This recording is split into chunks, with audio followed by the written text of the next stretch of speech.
patience. Tell me that you love me more than hate me all the time.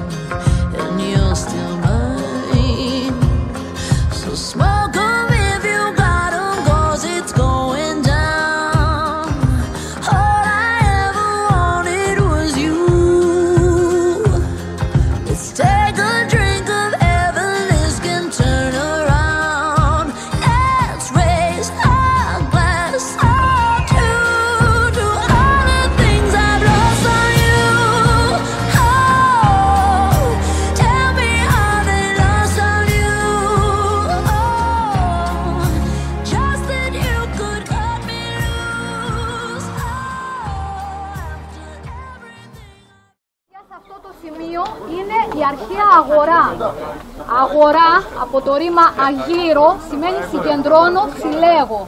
Και ήταν ο χώρος συγκέντρωσης όλων των Αθηναίων πολιτών. Όταν απάνω ο λόφος της Ακρόπολης διαμορφώθηκε σε ιερό, οι Αθηναίοι κατέβασαν κάτω από το λόφο τα κτίρια και τη διοίκηση.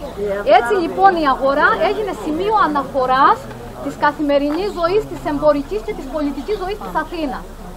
Υπάρχει αυτός ο ναός του Ηφαίστου, που είναι και ένας από τους πιο σημαντικούς ναούς που διατηρήθηκε μέχρι τις μέρες μας σχεδόν ακέραιος. Σύγχρονος με τον Παρθενώνα, ναός δωρητής.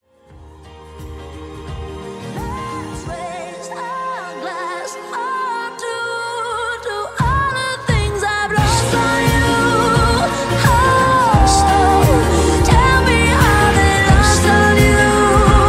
Oh, just that you could cut me loose. Oh, after everything I've lost on you. Is that lost on you? Is that lost on you?